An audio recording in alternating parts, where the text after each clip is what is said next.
bendiga. Qué bueno que estamos aquí reunidos, ¿verdad?, para recibir la palabra del Señor, ¿verdad? Dios es bueno. Antes de que empezara la reunión, ¿verdad?, aquí en Coatepec, los cielos están grises y negros, ¿verdad?, a punto de soltarse un aguacero.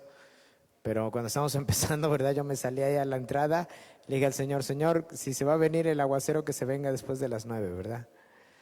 Entonces el Señor es bueno y mire, Dios está permitiendo que podamos compartir la palabra de Dios en esta noche. Así que vamos a entrar de lleno a la Escritura. Estamos meditando, ¿verdad? Para los que a lo mejor se están conectando hoy por primera vez a una de nuestras transmisiones, estamos meditando los días jueves acerca de la serie Los 10 Mandamientos, ¿verdad? ¿Son actuales los 10 mandamientos al día de hoy? Claro que son actuales, ¿verdad? Y son necesarios en nuestras vidas.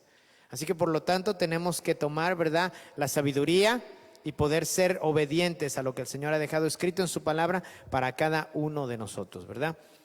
Estamos en el sexto mandamiento. El día de hoy vamos a abordar el sexto mandamiento, y por si tú te perdiste alguna de los anteriores, ¿verdad?, yo te invito a que vayas a nuestro canal en YouTube y ahí puedas buscarlos, ¿verdad?, como la serie Los 10 Mandamientos. Ahí hemos estado compartiendo, ¿verdad?, acerca de cada uno de ellos, y hemos hablado acerca de que los primeros 4 tienen una relación importante de Dios y nosotros, y estos siguientes 6, hace 8 días vimos el quinto, ¿verdad?, que es el primero de los últimos 6. Entonces estos últimos 6 tienen que ver en nuestra relación con nuestro prójimo, ¿verdad? La relación es con nuestro prójimo. Entonces hoy vamos a ver el sexto mandamiento, y este se encuentra en Éxodo capítulo 20, versículo número 13, ¿verdad? Y dice la palabra del Señor que no matarás, ¿verdad? Ese es el sexto mandamiento, no matarás. Y fíjese bien, ¿por qué Dios dijo no matarás? Porque para Dios, fíjese bien, Dios valora la vida enormemente y quiere que usted y yo también la valoremos. ¿Sí? Hoy vamos a ver, ¿verdad?, las connotaciones que tiene este sexto mandamiento. Como parte de la introducción, ¿verdad?, de este tema, podemos decir que Dios es el dador de la vida. ¿Cuántos creemos que de parte de Dios viene la vida? ¿Sí? Yo lo he dicho, ¿verdad? Hoy en día, aunque estamos enfrentando esta enfermedad y esta situación, ¿verdad?, del coronavirus, yo creo, ¿verdad?, muy firmemente en mi corazón que a mí el COVID no me va a matar, ¿verdad? Si un día muero, es porque Dios así lo ha decidido. ¿Sí? ¿Que me puedo llegar a enfermar? Claro que me puedo llegar a enfermar. En este momento, ¿verdad?, mucha gente está enferma de eso, del COVID. Y hay gente que probablemente en el transcurso, ¿verdad?, de enfrentar esta enfermedad, ha sucumbido ante ella y ha muerto, ha partido. Pero hay otros, ¿verdad?, que han sobrevivido. Yo daba un testimonio el día domingo, hablando acerca, ¿verdad?, de un hombre de más de 80 años, con problemas de diabetes, con problemas de hipertensión, con diferentes achaques. Y decía yo el día domingo, ¿verdad?, que aunque le pegó el COVID, le dio, ¿verdad?, se enfermó, ¿qué cree? Salió adelante. No pisó un hospital, no tuvo a los mejores médicos atendiéndole, pero claramente se cumple lo que dice la palabra. No depende del que quiere ni del que corre, sino de quien Dios tiene misericordia. Por lo tanto, hermanos, debemos de descansar en esa palabra, ¿verdad? Y si tú nos estás viendo, yo te invito a que tú descanses en esa palabra, ¿sí? No depende a lo mejor de todos los cuidados que tengas, que los puedes tener, claro, ¿verdad? Claro que los puedes tener. Si tienes las posibilidades, adelante. ¿Sí? Yo no digo que no te cuides, yo no digo que no uses medicamento, yo no digo que no te vacunes, no. Yo lo que te digo es que tu confianza primeramente tiene que estar puesta en el Dios que ha creado todas las cosas. ¿Sí? Y ahí debemos de descansar. Entonces, si entendemos que Dios es el que nos dio la vida, dice la Escritura en Génesis 2:7, que Él sopló aliento de vida en el hombre. Después de que Dios creó al hombre del polvo de la tierra, dice que ya que lo había creado, entonces Dios sopló aliento de vida y el hombre se convirtió en un alma viviente, ¿sí? En el momento que Dios sopló aliento de vida, el hombre vivió. Y el plan de Dios, ¿verdad?, desde el principio es que usted y yo, como seres humanos, seamos personas eternas. Dios, cuando nos creó para ser eternos, para vivir con Él toda la eternidad. ¿Por qué causa entonces muere la gente? La gente muere a causa del pecado. Claramente el apóstol Pablo escribe en Romanos, ¿verdad?, que la paga del pecado es que muerte. Pero la dádiva, el regalo, la gracia de Dios es vida eterna en Cristo Jesús nuestro Señor. Pero dice, ¿vida eterna en quién? En Cristo. ¿Cómo podemos hoy tener vida eterna? En Cristo. ¿Cómo tenemos vida eterna? Solo en Cristo. ¿Cómo llegamos a la vida eterna? Solo en Cristo. Pero sin Cristo, lo único que nos vamos a tener que enfrentar es condenación eterna. Porque la paga del pecado es muerte. ¿Sí? Entonces, Dios, ¿verdad?, dice en su palabra, un versículo muy conocido por todos nosotros, Juan 3:16, dice, porque de tal manera amó Dios al mundo, que dio a su Hijo unigénito para que todo aquel que en él cree no se pierda, más que tenga vida eterna. ¿Sí? Así que tenemos claro, ¿verdad? El dador de la vida es Dios. Y a través de Jesucristo podemos tener vida eterna tú y yo. Es más, Dios desea que todos en este mundo, que toda gente que le conozca, se pueda arrepentir y reciban la salvación. Quiero que me acompañes a dos escrituras, vamos a verlas rápidamente. 1 Timoteo 2:4. Vamos rápidamente para allá, para no detenernos tanto en esto, porque esto solamente es parte de la introducción. Dice, lo leo para ti en la NTV. Dice, quien quiere, hablando acerca de Dios, porque dice el verso 3, esto es bueno y le agrada a Dios nuestro Salvador. Verso 4, quien quiere que todos se salven y lleguen a conocer la verdad. El deseo de Dios es que todo ser humano se salve y que llegue a conocer la verdad. Ese es el deseo de Dios. Pero la gente muchas veces no quiere saber la verdad. Prefieren seguir viviendo una mentira. ¿Sí? Pero el deseo de Dios es que todos conozcan la verdad y que sean salvos, que tengan vida eterna. Otro versículo más, vamos a verlo. Vayamos a la segunda carta de Pedro, capítulo 3, verso 9. Segunda de Pedro 3:9. Y dice así la palabra del Señor. En realidad no es que el Señor, fíjese bien, sea lento para cumplir su promesa. ¿Qué promesa? Dios prometió, ¿verdad? Bueno, Jesús prometió que así como Él se fue en las nubes y fue levantado en las nubes, dice que de esa misma manera Él va a regresar por su iglesia, va a regresar por ti y por mí y por todos aquellos que hayamos creído en Él como nuestro Señor y Salvador. La Escritura dice que va a ser en un abrir y cerrar de ojos que seremos transformados y seremos levantados para estar con el Señor en las nubes por siempre. ¿Sí? Entonces dice aquí la palabra de Dios y lo escribe Pedro. En realidad no es que el Señor sea lento para cumplir su promesa, o sea, no es que Él se esté tardando. Él prometió regresar, pero no es que se tarde, sino que dice, como algunos piensan, al contrario, es paciente por amor a ustedes, no quiere que nadie sea destruido, quiere que todos se arrepientan, ¿verdad? O sea, Dios en su corazón, su deseo es que todos puedan proceder al arrepentimiento y que no tengan que ir al infierno.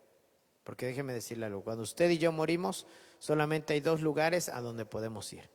O es al cielo, para estar en la eternidad con el Señor, o es al infierno, para vivir una condenación eterna.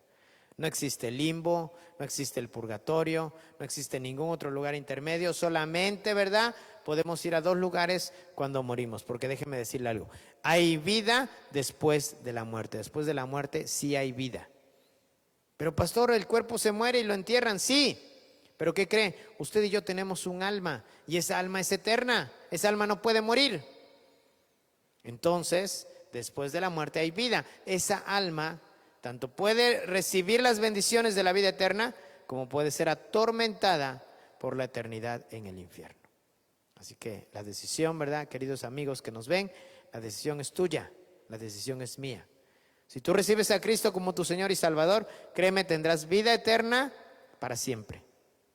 Pero si lo rechazas, si decides no creer en Él como el Hijo de Dios, entonces lo único que te espera es una condenación eterna. Bien, dicho eso, déjeme decirle, ¿verdad?, que Dios valora la vida enormemente. Fíjese lo que dice Deuteronomio 30:19, lo leo para usted. A los cielos y a la tierra llamo por testigos hoy contra vosotros, que os he puesto delante la vida y la muerte, la bendición y la maldición. Escoge pues la vida para que vivas tú y tu descendencia. Aunque Dios nos pone, ¿verdad?, dos caminos a elegir, porque dice que nos pone la bendición y la maldición, la vida y la muerte, el bien y el mal. Pero el deseo de Dios es que escojamos la vida, que escojamos la bendición, que escojamos el bien.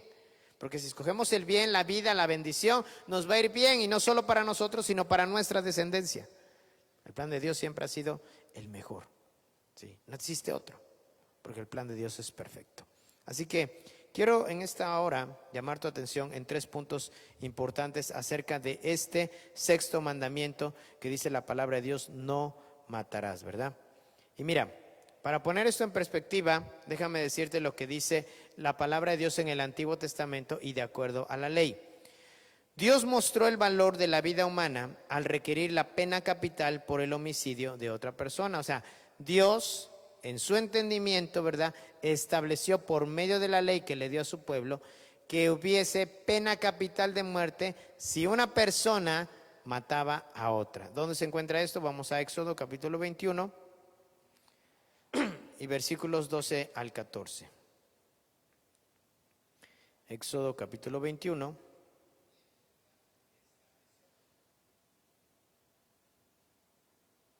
Y dice así la palabra del Señor. Lo leo para ti en la Nueva Traducción Viviente. Dice: cualquiera que agreda y mate a otra persona será ejecutado. ¿Sí? Cualquiera que agreda y mate a otra persona será ejecutado. Dice la Nueva Versión Internacional: el que hiera a otro y lo mate será ¿qué? Condenado a muerte. ¿Sí? O sea, la pena de muerte ya existía desde aquellos tiempos.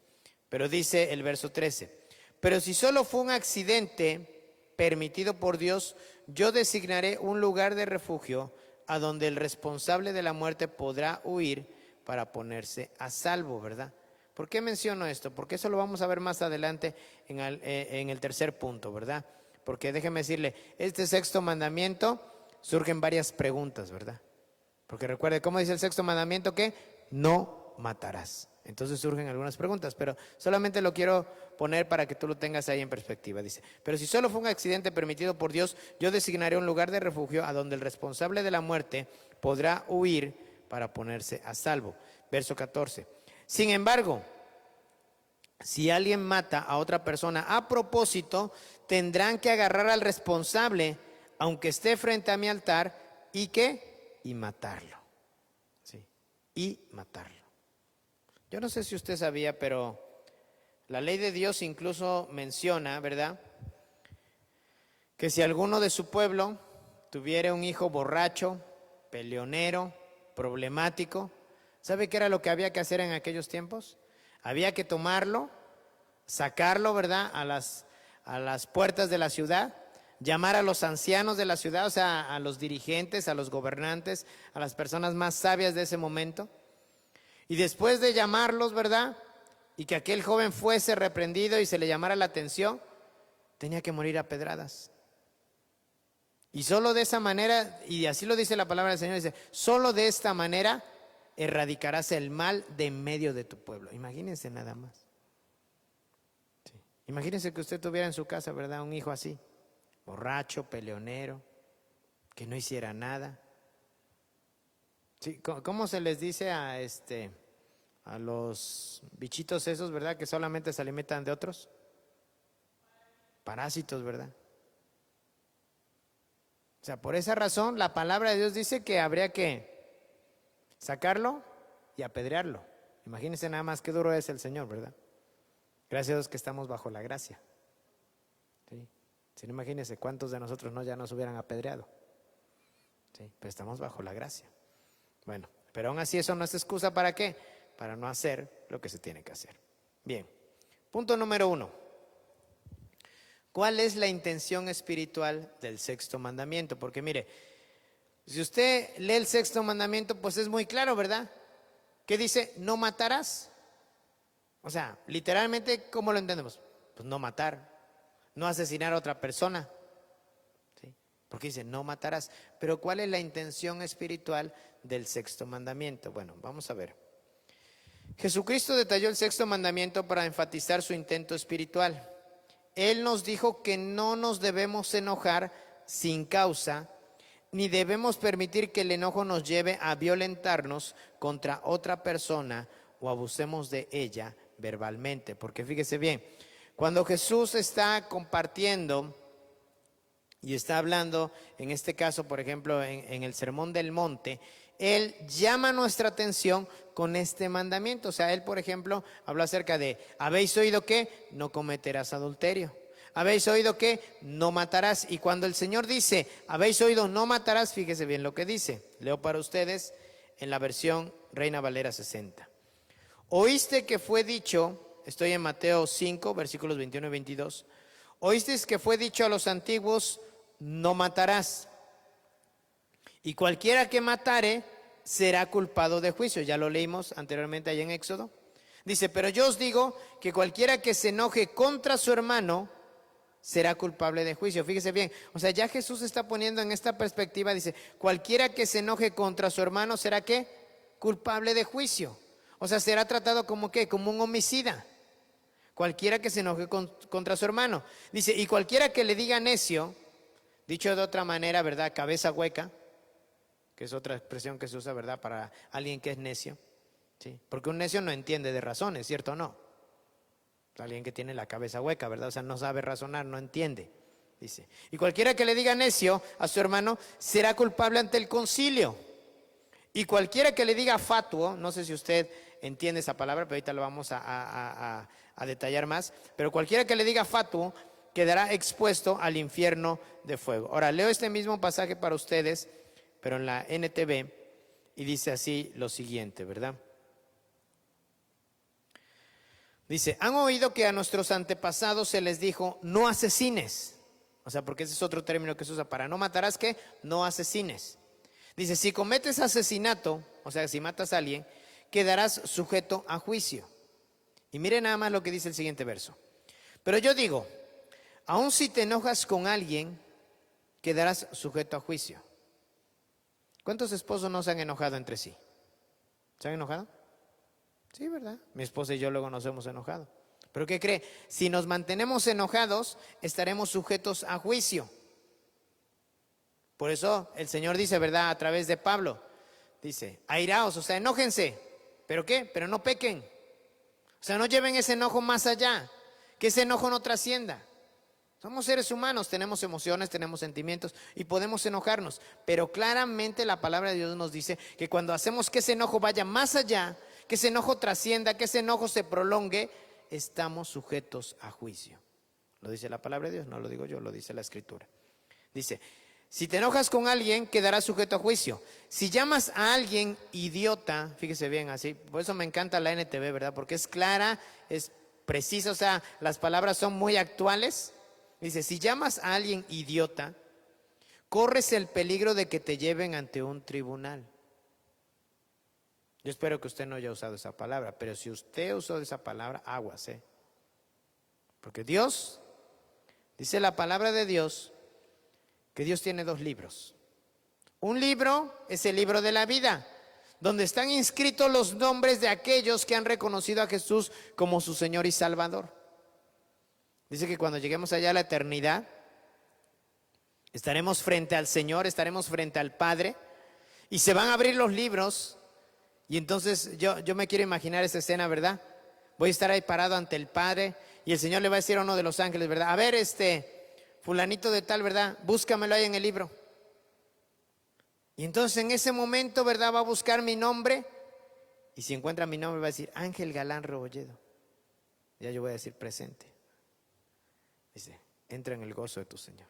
Pero imagínense si no estamos inscritos en el libro de la vida. Vamos a ir a condenación eterna. Pero no solo se queda ahí, mi amado hermano y hermana, y amigo que nos estás viendo. Porque a lo mejor usted, ay no, pues ya estoy inscrito en el libro de la vida, ya la libré. No, el Señor tiene otro libro donde se va escribiendo cada una de las cosas que hicimos, hacemos y vamos a hacer. Cosas pasadas, presentes y futuras. Porque dice la palabra de Dios que seremos juzgados de toda palabra ociosa que salga de nuestra boca. ¿Y por qué cito esto? Porque muchas veces no tomamos en cuenta cuando abrimos la boca y las cosas que decimos. Porque cada cosa que usted diga, ¿qué cree? Dios la está escribiendo. Y por cuanto Dios la está escribiendo, el día del juicio Porque los cristianos también vamos a ser enjuiciados, ¿sí? El día del juicio, ¿qué cree? Ahí se van a leer todas esas cosas que usted dijo, todos esos pensamientos que usted tuvo.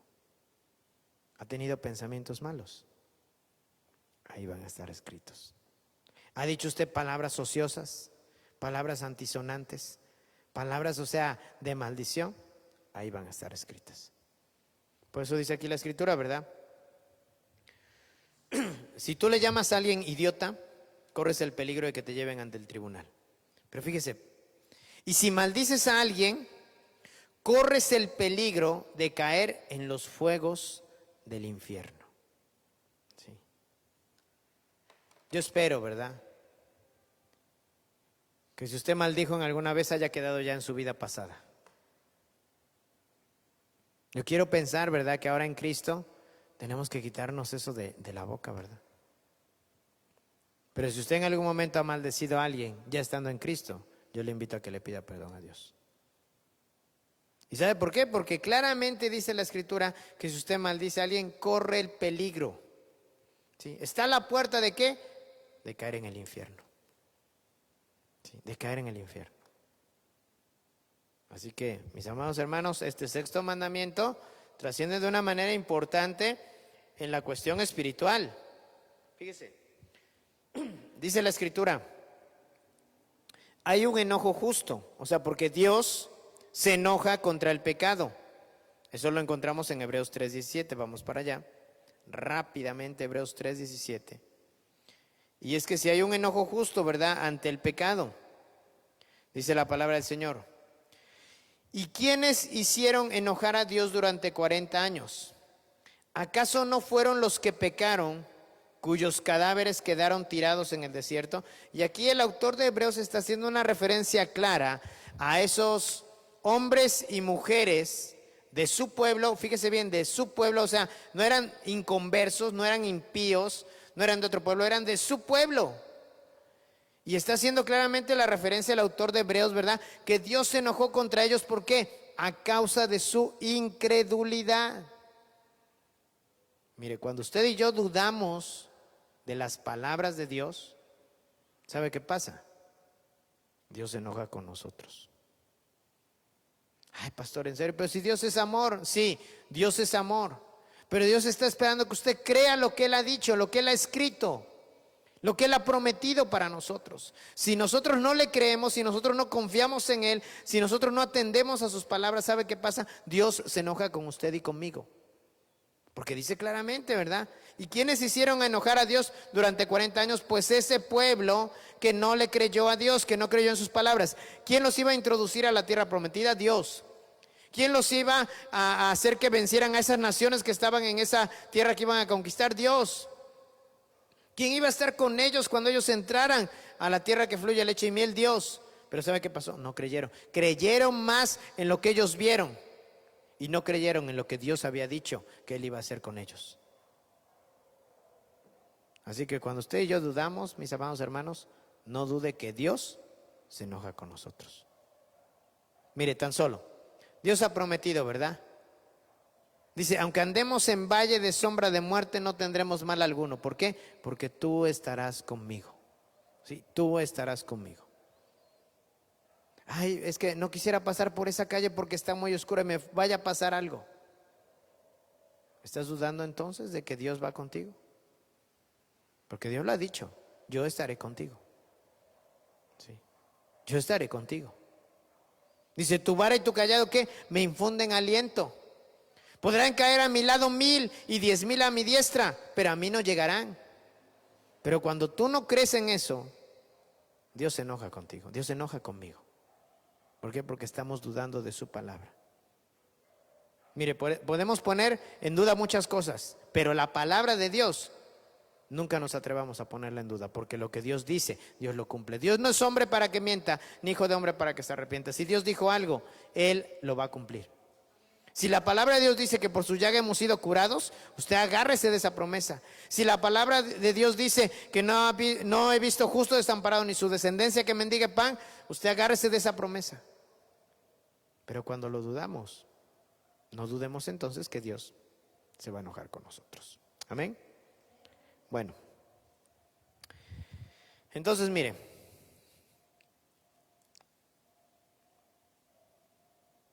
Dios tiene paciencia con nosotros. Dios tiene misericordia con nosotros.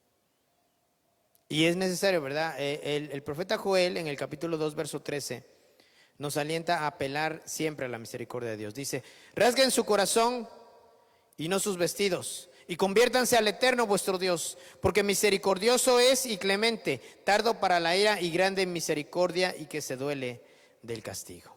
¿Sí? Así que como primer punto, ¿verdad? La intención espiritual del sexto mandamiento es esta, o sea, trasciende más allá de una acción física. El mandamiento va hacia el sentido, ¿verdad? Cuando usted, ¿qué? Se enoja con alguien, cuando usted no le cree a Dios, cuando usted llama, ¿verdad? O maldice a otra persona. Así trasciende el mandamiento de no matarás. Punto número 2, fíjese bien. La Escritura considera el odio como homicidio. Sí. Yo no sé si a la fecha, ¿verdad? Y es una pregunta que muchas veces los pastores, ¿verdad? Nos hacemos. Porque uno piensa, ¿verdad? Uno medita y a veces está uno ahí cavilando hacia adentro y piensa uno, ¿verdad? ¿Será posible que una persona que ha creído en Jesús como su Señor y Salvador, será posible que una persona que ha recibido el regalo del amor de Dios, que una persona que ha recibido su misericordia, que ha visto sus milagros, que ha comprobado la grandeza de Dios, será posible que una persona así pueda odiar? O sea, uno como pastor se hace esa pregunta, ¿verdad? Porque uno dice, bueno, o sea, ¿será que después de haber disfrutado las misericordias y las bondades de Dios, alguien podría odiar a otra persona? Sí pasa. Porque si hay gente que incluso, o sea, ya es cristiana o se considera cristiana, pero ¿sabe qué? Guarda odio en su corazón. Déjeme decirle algo bien importante. Guardar odio en nuestro corazón no solamente trasciende en lo espiritual o en el alma, trasciende en lo físico, mis amados hermanos. Una persona que guarda odio es una persona que está propensa, y no se lo quiero profetizar, está propensa ¿a qué? A experimentar cáncer en su ser físico. Sí. Una persona que odia es una persona que incluso puede padecer de artritis reumatoide a temprana edad. ¿Y sabe por qué? Porque las cosas que guardamos en nuestro corazón, en nuestra alma, nos afectan en lo físico. Eso está más que comprobado científicamente. La Escritura dice que el corazón alegre constituye ¿qué? Un buen remedio. Pero dice que el espíritu triste seca los huesos. ¿Sí? Así que por lo tanto, ¿verdad? Cuando nosotros comenzamos a guardar ese odio y ese rencor en nuestro corazón, no se espante que padezca usted de constantes dolores de cabeza, no se espante que padezca de constantes dolores articulares, no se asuste, ¿verdad? Que de repente vaya con el doctor y le diagnostiquen cáncer. ¿Por qué? Porque hemos guardado muchas situaciones de esas en nuestro corazón. ¿Sabe?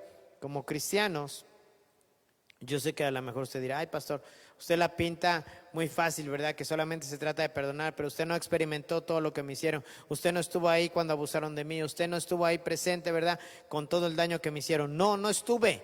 Pero ¿sabe quién sí estuvo? Estuvo Dios. Y usted dirá, bueno, y si ahí estaba Dios, entonces ¿por qué Dios no hizo nada? ¿Por qué Dios permitió que pasara todo eso? ¿Sabe por qué? Porque Dios en medio de todo siempre tiene un propósito. ¿Sí? Dios tiene un propósito. Y muchas veces, ¿verdad? Si nosotros no experimentáramos lo que vivimos, lo que hemos vivido o por lo que pasamos, créame, no entenderíamos por completo el amor tan grande de Dios hacia nuestras vidas. No lo comprenderíamos. ¿Sí?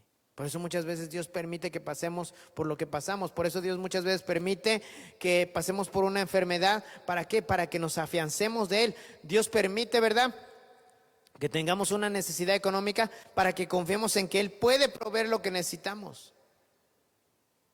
Porque si nos da todo, ¿qué cree? Nos vamos a olvidar de Él. Si nos da salud, si nos da riqueza, si nos da provisión, nos vamos a olvidar de Él. Porque así somos los seres humanos, somos egoístas. Yo soy egoísta, usted es egoísta. Y si tuviéramos todas las cosas, nos olvidamos de Dios. Mi mamá tenía un dicho, ¿verdad? Una frase que decía, mijo, por eso Dios no le da alas a las serpientes, porque ya de por sí las serpientes son como son, y tal vez si les diera alas, no, pues imagínate nada más. Dice, por eso Dios no les da alas a las serpientes. ¿Por qué? Porque si nos diera todas las cosas Dios, ¿qué cree? Nos olvidaríamos de Él. Por eso muchas veces dijeron por ahí, es mejor que Dios nos mantenga a raya. Descanse en el hecho de que Dios va a proveer todo lo que usted necesite. ¿Qué necesita? ¿Necesita salud? ¿Necesita economía? ¿Necesita arreglar un problema familiar? ¿Necesita que le puedan desatar una herencia que le dejaron y por cuestiones legales no se la han entregado? Usted ponga eso en las manos de Dios y Dios va a hacer su parte. ¿Sí? Pero usted tiene que descansar en ese hecho. Y mire, ¿por qué el odio es homicidio? Dice la palabra de Dios en la primera carta de Juan, capítulo 3, verso 15. Todo aquel que aborrece a su hermano es homicida. Y sabéis que ningún homicida tiene vida eterna permanente en él. Fíjese cómo dice el apóstol Juan, dice, todo aquel que aborrece a su hermano, ¿qué? Es homicida. Yo espero, ¿verdad?, que al que tiene ahí junto usted no lo aborrezca. Dice, ay, pastor, no tengo a nadie. Bueno, al que tiene adelante tiene atrás. ¿Sí? Usted que está en casita, ¿verdad?, a lo mejor está ahí sentado con alguien, yo espero que no lo aborrezca, ¿verdad? Porque mire, dice que aquel que aborrece a su hermano, Dios lo considera ¿qué? Un homicida, un asesino, alguien que ha matado. Y dice, y sabéis que ningún homicida tiene vida eterna permanente en él. O sea, nadie, imagínense nada más, mire, vamos a ponerlo así. Yo sé que a veces llevarnos con los demás hermanos de otras iglesias, es más, mire, vamos a ponerlo en casa, ¿verdad? A veces llevarnos con los hermanos de nuestra misma congregación, a veces se dificulta. Luego uno dice, ¿verdad? Ay, es que ahí está el hermano incómodo. Y no que se llame así, ¿verdad? Sino que de repente, ¿verdad? Por su manera de ser, por su manera de actuar, por su manera de pensar, se dificulta un poquito, ¿verdad? ¿Conoce usted a alguien? ¿Conoce a algún hermano incómodo?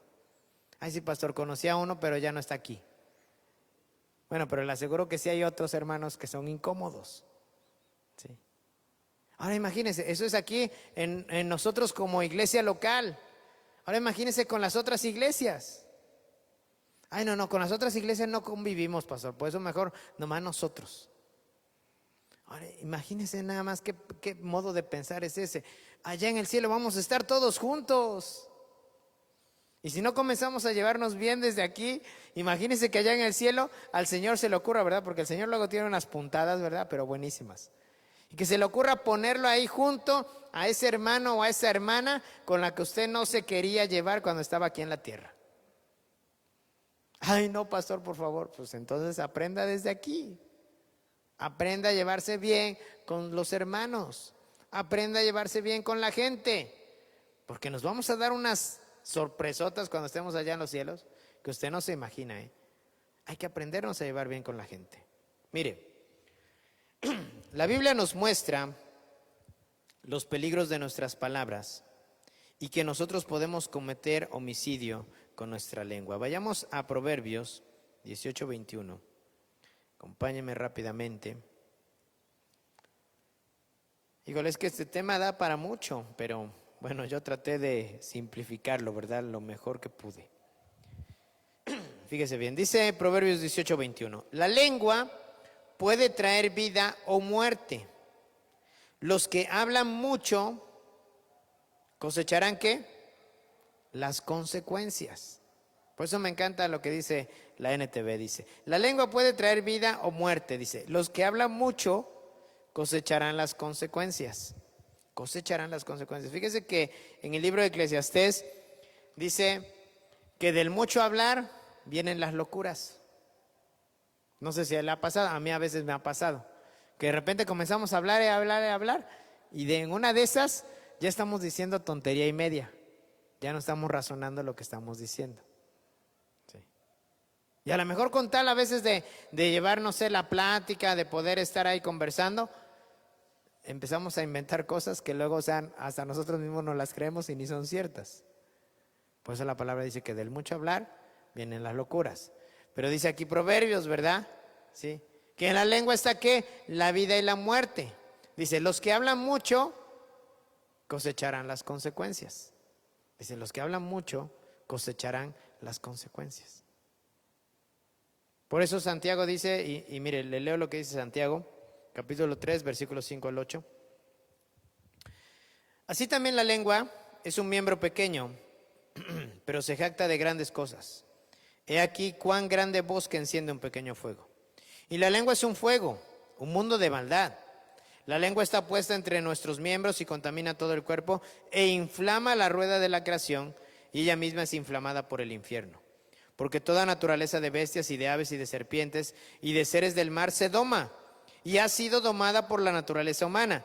Pero fíjese bien, dice, pero ningún hombre puede domar la lengua, que es un mal que no puede ser refrenado, llena de veneno mortal. ¿Sí? Ahí mismo en Santiago, ¿verdad? Dice la escritura, ¿verdad? Que dice que el hombre que es capaz de refrenar su lengua, ¿sí? Este es un verdadero hombre. Y hablando de hombre, no en el sentido de definición de sexo, ¿verdad? Sino, o sea, como género. ¿Por qué?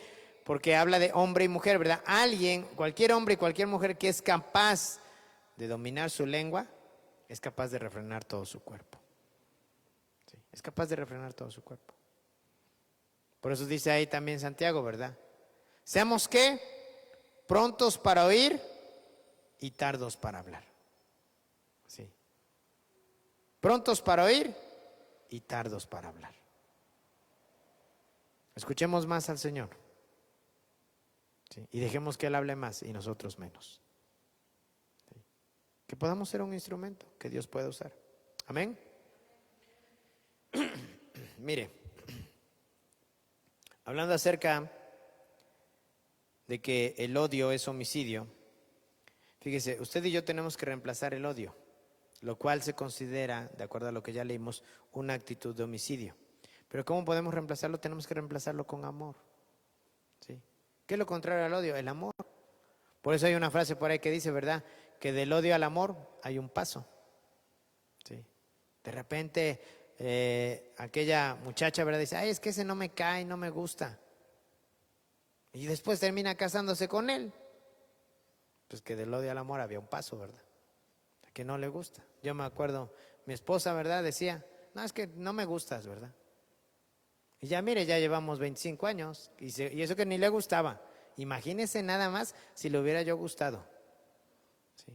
Pero eso que ni le gustaba, eso que ni le caía yo bien.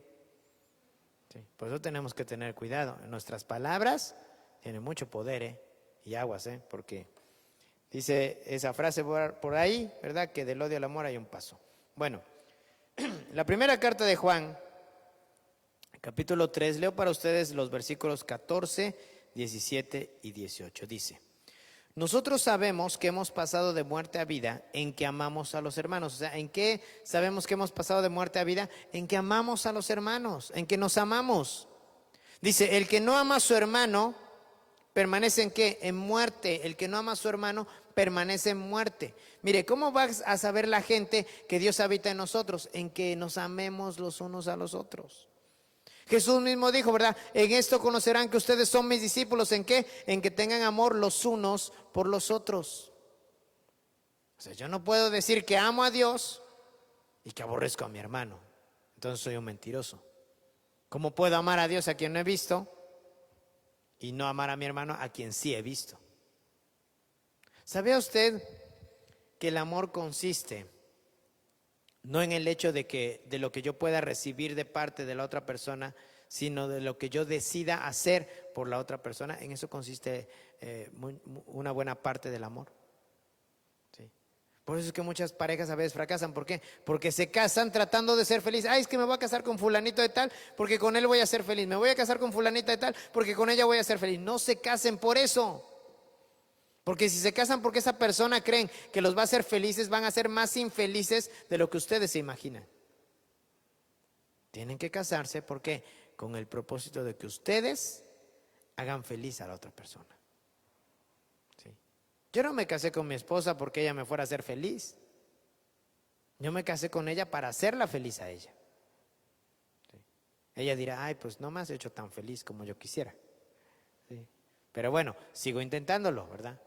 Y prueba de eso es que ya 25 años ya quiere decir que sí le he echado ganas, ¿verdad? Para tratarla de hacer feliz. ¿Sí? Pero se casa uno por eso, para hacer feliz al otro, no para que uno sea feliz. Porque si uno se casa para que uno sea feliz, ¿sabe qué? Es un pensamiento muy, pero muy egoísta. ¿Sí? Porque solamente está usted pensando en usted. Solamente estoy pensando en mí y no estoy pensando en los demás. Jesús no hizo eso. Jesús no vino a este mundo para que lo reconozcan. Ay, el Salvador del mundo. No. Él vino, ¿sabe por qué? Porque lo ama a usted y me ama a mí. Por eso vino. ¿Sí? Y por eso mostró su amor para con nosotros. Mire, leo los versículos 17 y 18. Pero el que tiene bienes de este mundo y ve a su hermano tener necesidad y cierra contra él su corazón, ¿cómo mora el amor de Dios en él? Hijitos míos, no amemos de palabra ni de lengua, sino de hecho y en verdad. ¿Sí? Y claramente ahí el apóstol Juan, nos está poniendo en perspectiva. ¿Dices amar a alguien? ¿Qué estás haciendo por esa persona? Pareciera que a veces, y quiero usar esta semblanza del matrimonio, pareciera que a veces pensamos, ¿verdad?, que el hecho de que el hombre se vaya a trabajar y traiga dinero para proveer en la casa, que la mujer se quede en casa y lave la ropa, lave los trastes, prepare la comida, pareciera ser que eso es la obligación que tenemos, pareciera, pero realmente no es así. Aunque sí se puede entender como una obligación, pero tenemos que entenderlo más bien como una demostración de amor por la otra persona. Si yo trabajo, bueno, yo luego uso una frase, ¿verdad? Dice, oye, ¿por qué trabajas tanto? Digo, no, pues para pagar los lujos de mi esposa y de mi hija, ¿verdad? Sí. Uso esa frase, no es que así sea, ¿verdad?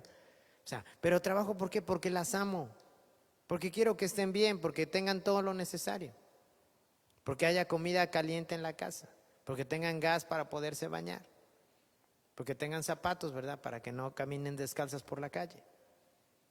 Uno trabaja porque las ama. Igual ella, ¿verdad? Me lava la ropa, me plancha la ropa, me prepara la comida, pero no porque sea su obligación, sino porque ella de esa manera está demostrando el amor que tiene hacia mí. Y claramente aquí lo dice la palabra de Dios, dice el apóstol.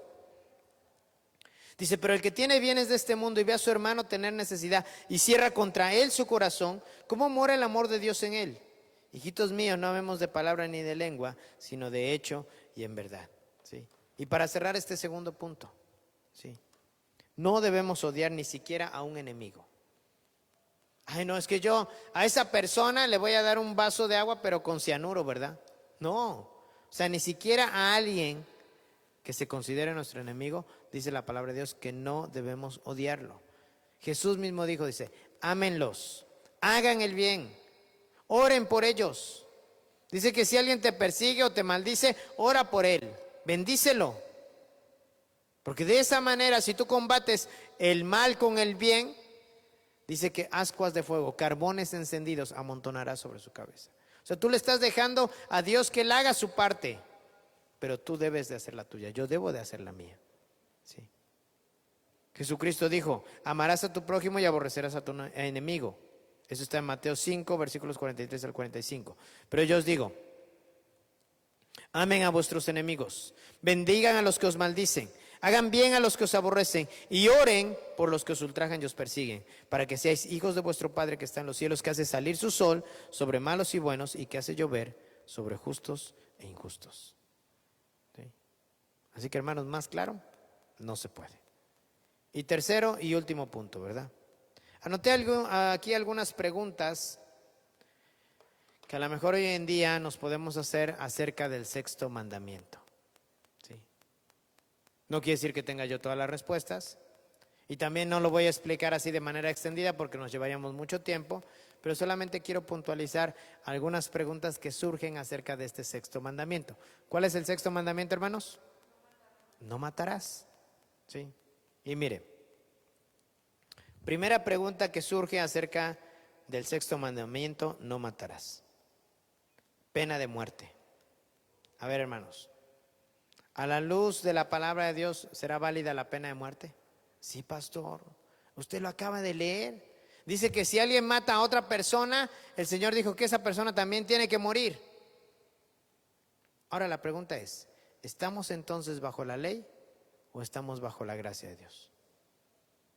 Porque si leemos lo que dijo Jesús ahí en Mateo, dice que cualquiera que llame necio a su hermano es digno de muerte.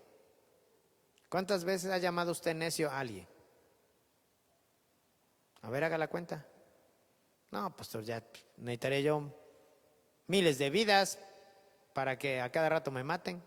Le he dicho necio a un montón de personas. Le he dicho a alguien idiota, cabeza hueca, cabeza de chorlito. ¿Cómo le ha dicho?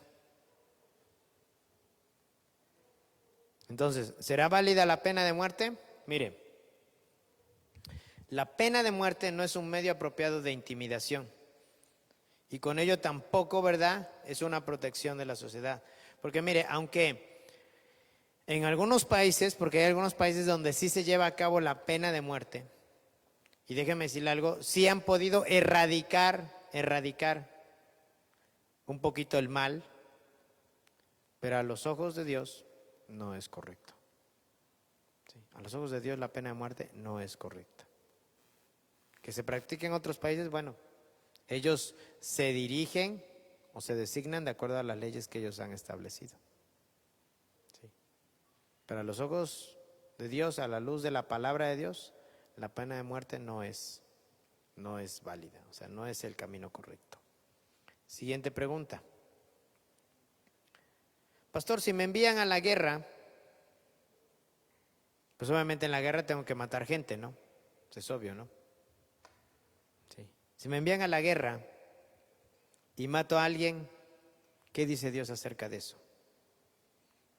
Mire, matar en una guerra, y yo le invito a que usted, si tiene oportunidad, vea una película, no es meramente cristiana, pero tiene un mensaje cristiano. Se titula Hasta el último hombre. Le invito a que la vea. ¿Sí? Y habla precisamente de esto, de un soldado que fue llevado a la guerra. ¿Pero qué cree? Él no estaba dispuesto a matar gente. Es más, él se enlistó para ser paramédico. Pero bueno, ya ni se la platico porque ya ni le vas a ver, ¿verdad? Entonces, le invito a que vea la película. ¿Sí? Pero mire, matar en una guerra constituye una violación al sexto mandamiento. Aunque, fíjese bien, aunque el individuo difícilmente puede influenciar en lo que sucede. Por ejemplo, usted no tiene control de los enemigos y el enemigo va a venir contra usted y va a intentar matarlo, ¿cierto o no? Entonces su enemigo, o sea, él lo considera a usted su enemigo, no lo ve como su igual, lo ve como su enemigo. Así que tal vez usted tenga la responsabilidad de elegir, pero fíjese bien, aún en una situación excepcional como esta, el mal menor y de evitar de ser posible el tener que matar. Fíjese, incluso en aquellos casos en los cuales quisiese justificar el empleo de la violencia para evitar daños mayores o para protegerse a sí mismo, yo no sé si usted ha escuchado, ¿verdad? No, es que yo lo tuve que matar porque me defendí en defensa propia. ¿Usted qué haría? O sea, si estuviera de por medio su vida, ¿qué haría? ¿Mataría a la otra persona?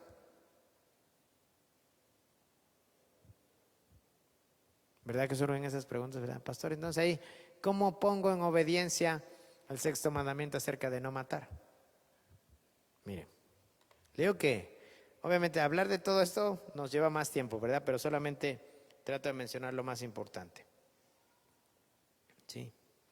Matar en legítima defensa constituye una violación al sexto mandamiento.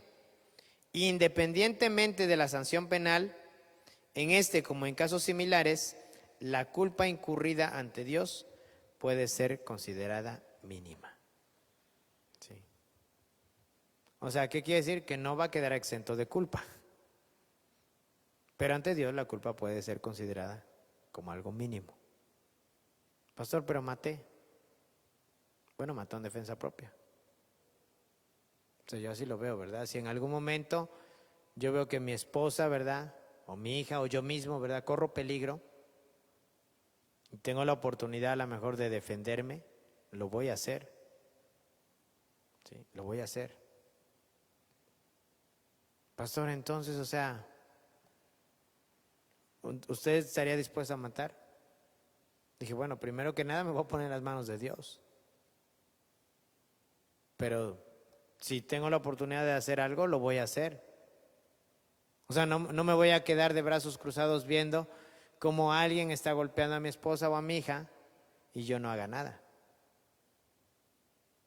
¿A usted qué dice? No, pastor, pues clame, ¿verdad? Y que desciendan unos ángeles. No dudo que Dios lo puede hacer. No dudo de eso. Pero Dios también a mí me puso para protegerlas a ellas. ¿Sí? Es algo controversial esto, pero entiendas así. Aun cuando yo agrediera a otra persona y al agredirla la matara y alegara yo que fue en defensa propia, pues obviamente, o sea, no voy a quedar exento de la culpa. Y eso aún en las leyes terrenales lo sabemos. Es que lo asesiné en defensa propia, sí, pero pues mientras, en lo que se aclara todo, pues ya sabes a dónde vas a ir a parar. ¿Sí? ¿Sí me entiende? Siguiente pregunta. Matar una vida antes de nacer. ¿Sí? Esa es a lo mejor la que usted se estaba imaginando, ¿verdad? Matar una vida antes de nacer. ¿Cómo le llamamos a eso? Pues aborto, ¿verdad? Es como la palabra que se ocupa hoy en día. ¿Sí? Es matar una vida antes de nacer. Fíjese bien. La palabra de Dios claramente nos dice que hay que respetar y proteger toda vida aún antes de nacer, ya que se debe de partir del hecho de que desde el momento de la concepción es una vida humana dada por Dios. O sea, desde el momento, ¿verdad?, en que un espermatozoide fecunda un óvulo, desde ese momento comienza la vida. No, pero es que los doctores consideran la vida ya hasta las 12 semanas.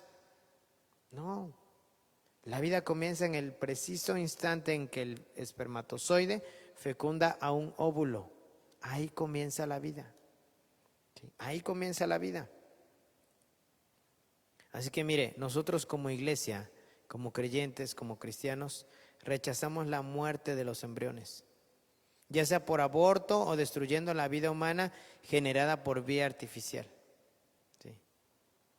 Ahora mire, en medio de esto también surge lo siguiente, ¿verdad? Porque a lo mejor la madre está embarazada, la madre no quiere abortar, pero la madre está embarazada. Y de repente al momento del alumbramiento, el doctor se acerca con el esposo y le dice: Señor, necesitamos que tome usted una decisión. La vida de su esposa y la vida de su hijo corren peligro. ¿Qué hacemos? ¿A quién salvamos? ¿Salvamos a su esposa o salvamos a su hijo? Qué encrucijada, ¿no cree? Y a lo mejor a usted lo están poniendo a decidir entre que si salva a su esposa o salva a su hijo. Yo no sé qué haría, ¿verdad? O sea, la verdad yo no sé qué haría. Ahora, si decido que salven a mi hijo y se muera mi esposa, ¿verdad?, estaré probablemente cometiendo homicidio. Y si decido que salven a mi esposa y no salven a mi hijo, también estaré cometiendo homicidio. Pastor, entonces, ante esa situación, o sea, ¿qué podemos hacer? Si claramente la palabra de Dios nos dice: no matarás. Pues que decida Dios. Sí, que decida Dios. Y si los dos se mueren, pues Dios así lo decidió. Y si los dos viven, pues así el Señor quiso que fuese. ¿Sí? Mire. Siguiente. El suicidio. ¿El suicidio será malo a los ojos de Dios, hermanos? ¿Usted qué dice? Sí, ¿verdad? Claro que es malo. Ahora sí, hasta ahí no llega la justificación, como a lo mejor en algún momento nos lo dijeron. Sí. Pero imagínense tan solo, ¿qué hizo Judas? ¿Se suicidó? Sí. Fue tal el remordimiento, fue tal la culpa que experimentó, que decidió quitarse la vida. Ahora, en el momento que se quitó la vida, ¿usted qué cree? ¿Que se haya ido al paraíso o se haya ido al infierno? ¿Usted qué piensa? Al infierno, ¿no? porque atentó contra él mismo. ¿Sí? Y eso es algo egoísta. O sea, de entrada es algo egoísta. ¿Por qué? ¿Cómo vamos a pensar que nosotros tenemos el derecho de quitarnos la vida cuando ni siquiera es nuestra? La vida no la dio Dios. ¿Sí? A usted, a mí, nuestra vida no la dio Dios. Y nosotros no tenemos el derecho de quitárnosla. Por lo tanto, el suicidio también, ¿verdad?, constituye una transgresión al sexto mandamiento. La eutanasia. ¿Sabe usted qué es la eutanasia? ¿Sí? Bueno, para los que no lo sepan, la Organización Mundial de la Salud, la OMS, define la eutanasia como aquella acción del médico que provoca deliberadamente la muerte del paciente, ¿verdad? La eutanasia se le considera eso, la acción del médico que provoca deliberadamente la muerte del paciente. Imagínese nada más, tiene usted a un tío, a un familiar conectado con un montón de aparatos, ¿sí? ¿Y por qué dice la acción deliberada? Porque a lo mejor usted le puede decir al médico, ¿sabe qué, doctor? Ya desconéctelo. ¿Sí? Y a lo mejor el doctor le puede decir, mire, es que podemos mantener a su tío o a su familiar vivo, pero así, conectado a todos esos aparatos. Sí, él ya no, bueno, sí escucha, pero pues ya no reacciona ante toda esta situación. Sí, la eutanasia se considera eso, ¿verdad? Una acción deliberada para quitarle la vida a otra persona. Ahora, la eutanasia transgrede el sexto mandamiento. ¿Sé qué dice? Sí, mire. La eutanasia concierne a una persona moribunda, para lo cual no existe perspectiva de curación o de alivio de su padecimiento. ¿Sí?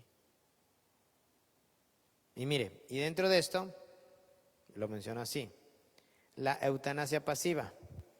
La decisión sobre medidas para prolongar la vida compromete en primer lugar al mismo paciente.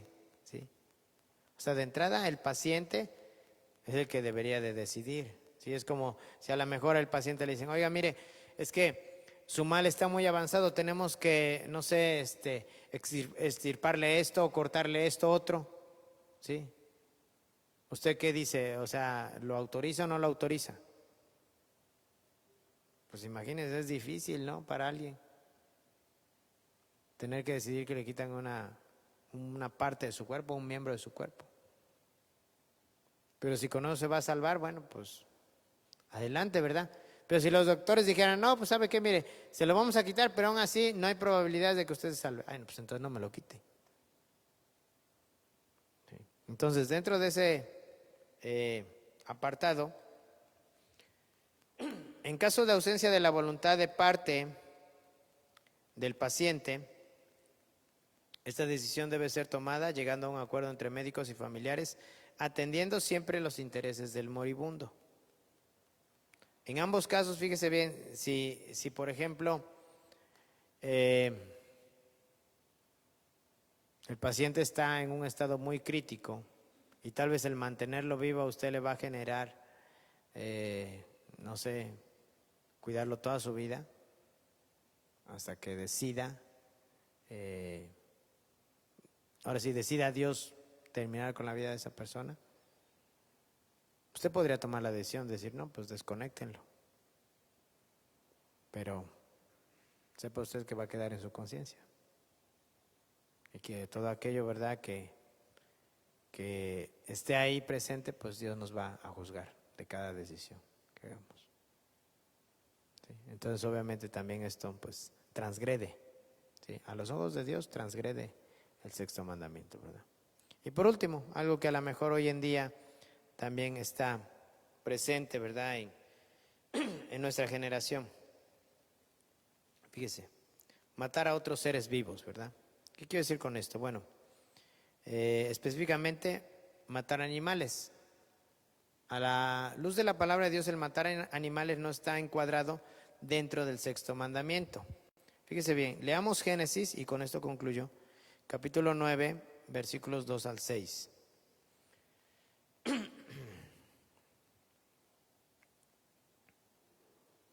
Porque, ¿sabe? Hoy en día hay personas que atentan contra otros animales.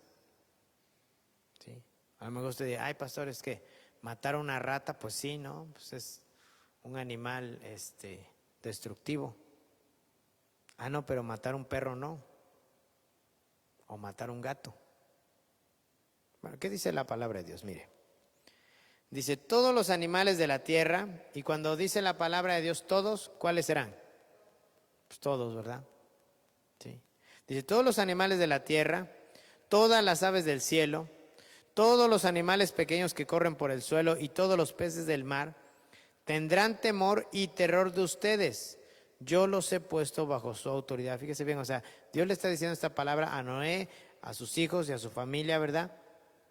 Después de que Él los salvó del diluvio, ellos salen del arca, ¿verdad? Para nuevamente reproducirse, multiplicarse y llenar la tierra.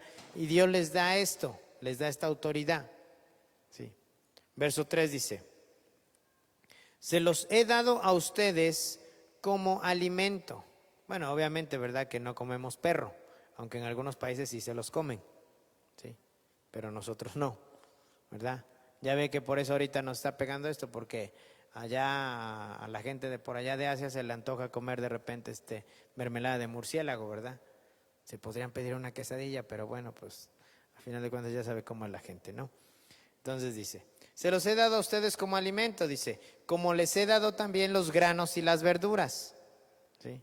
Por eso digo que Dios es carnívoro. Carnívoro, ¿por qué? Porque puso en primer lugar los animales, los granos y las verduras los puso en segundo lugar. Entonces, al Señor le gusta más la carne, ¿verdad? Dice, verso 4. Pero nunca deben comer de ninguna carne con su vida, es decir, que aún tenga sangre. O sea, no hay que comérselos vivos. ¿Sí? Verso 5 dice, yo exigiré la sangre de cualquiera que le quite la vida a otra persona. O sea, está poniendo en perspectiva Dios. Dice, yo exigiré la sangre de cualquiera que le quite la vida a otra persona. Dice, si un animal salvaje mata a una persona, ese animal debe morir. Y cualquiera que asesine a otro ser humano debe morir. Dice, verso 6, si alguien quita una vida humana, la vida de esa persona también será quitada por manos humanas, pues Dios hizo a los seres humanos a su propia imagen, ¿verdad? Ahora, ¿por qué leo esto? Porque claramente la Biblia no nos habla acerca de no matar animales, ¿sí? O sea, no nos dice no maten los animales.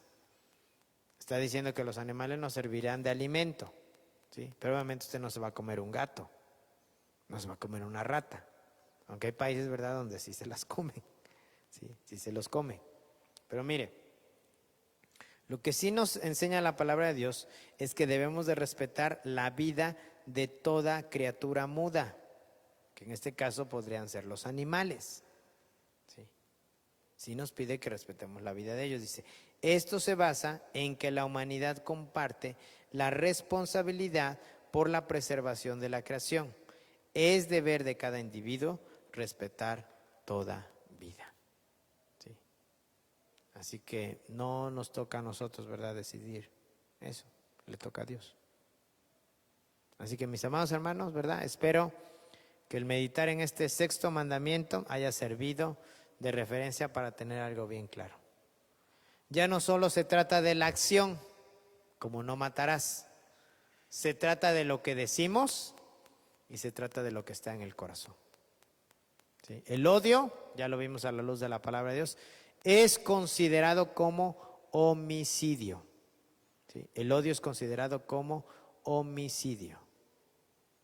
Así que, hermanos, a la luz de la Escritura debemos de dejar el odio atrás. ¿Sí? ¿Para qué? Para mostrar el amor de Dios a los demás. Oremos al Señor. Padre, te damos gracias en esta noche, Señor, porque tu palabra es clara y es precisa. Gracias porque a través de ella tú nos enseñas, nos guías y nos llevas, Señor, por el buen camino. Enséñanos a obedecer tus mandamientos, a honrarte con nuestra vida y a poder darte a ti toda gloria y toda honra. Señor, nos ponemos en tus manos. Sé con nosotros, Señor, en esta hora y permite que tu palabra, Señor, como una antorcha encendida, como una luz, alumbre nuestro camino y nos lleve por sendas correctas, por sendas derechas. Que nuestra vida, Señor, sea una vida que te honra a ti, con todas nuestras acciones, con nuestras palabras y con nuestros hechos. Te lo pedimos en el nombre de Jesús y te damos gracias por este tiempo que tú nos has dado para meditar en ella, en el nombre de Jesucristo. Amén. Pues mis amados hermanos, Dios les bendiga. Gracias por estar aquí presentes, a los que están conectados. Y recuerde, tenemos una cita el domingo a las 11 de la mañana. El Señor les bendiga.